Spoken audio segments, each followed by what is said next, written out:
Coming up on Mornings on 2 to 9, getting ready to head to class. Up next, school week continues with the things you should be doing now to prepare your kids for a change in their schedule. All right, welcome back. According to Johns Hopkins All Children's Hospital, children need enough sleep to help with their attention span, their memory, and overall physical and mental well-being. Yeah, we do too. And with summer vacation winding down, now's the time to start getting your child to bed early and back on a routine. For some tips on how to manage this, we're joined by Rena Vocone, founder of Passion Fit. And just last night, I was guilty myself of I wanted to show my daughter some cute video that I took of her on the phone. The problem is that if you send them off by looking at these devices, it could disturb their sleep. Yes, absolutely. You kind of want to avoid screens, sugary foods, liquids, all that kind of distracting stuff a couple of hours before they go to sleep.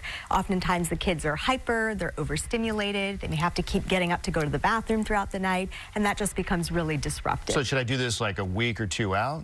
Is it 3 weeks out? When do I start that transition? Yeah, you know, I think I know my kids are starting school in less than 3 weeks. I know it varies by school, but I would say give yourselves a couple of weeks to get into a new schedule to get ready for back to school season. Okay, and when it comes to sleeping, just in general, I mean, obviously my children sometimes, they go to bed a little bit later, you know, obviously in the summertime. Yeah, it's light out. Which I get it too, but what is the adequate amount of sleep?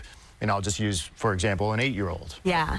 So an 8-year-old probably will want to get about 9 to 12 hours of sleep. Anywhere in the elementary school age is about 9 to 12. And every kid is a little bit different. So you might want to take their norm into consideration and know that some might need less or more than that. But as long as you're in the range, you'll be okay. Well, I have to ask you, because I have teenagers now, and I will say I have found that teenagers are very similar to toddlers.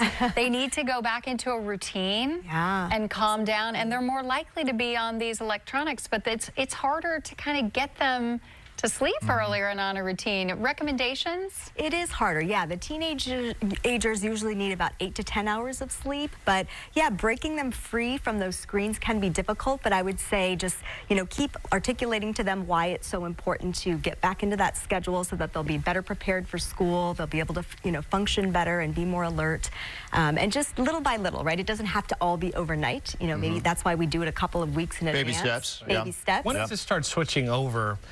You know, little kids, they tend to not have too much trouble getting up early, maybe a little bit, but teenagers really do. Right. And that, you know, and teenagers like to stay up late. Yeah. When does that start changing? 8, 10, 12? Yeah, I would say so. My boys are 7 and 10, and I'm starting to see it with my 10-year-old, where he just wants to go to bed later than his brother. So I do think as they start to get into those teen years, they're wanting to go to sleep later. But these are the years where they're growing, so they actually need more sleep.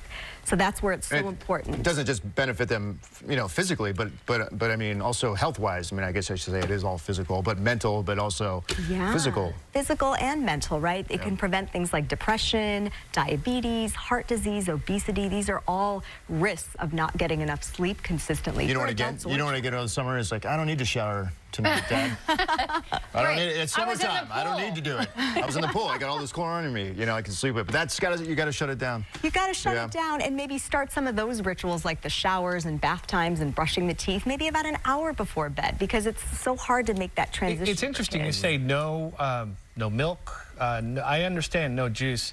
Juice has sugar. No milk. Before bed? Before bed. That gives them energy, you say? So it's more for the younger children, right, where you just don't want them to be drinking liquids right before they go to bed, because then they're going to have to keep waking up and it's going to be disruptive to their sleep. Any other ideas, though, about maybe some good foods to eat later in the day, because they do tend to, you know, I'm hungry, you know, you don't want them to go to bed hungry. Yeah, so not gummy bears, I'm thinking. Yeah, some, you know, lower sugar foods. The milk is probably fine, again, if it's a few hours before bedtime, because milk, especially warm milk, can be very calming for kids. So it's finding things that, again, that don't have a lot of sugar and that are calming for the body and the mind. And grab a good book, right? So you start reading, just like I usually read a little bit before I go to bed. It just makes my eyes a little tired. Fall asleep more, so start pulling out the books again. Exactly. Just like adults, reading really helps to calm and relax your mind, and a lot of kids have summer reading lists, so what a great way to get through those lists. Take 20 minutes before bed and read, and they'll hopefully sleep much better. Got it. Rena Vocone, founder of Passion Fit. Thanks for coming back. Thanks for having me. Great to see you all. All right.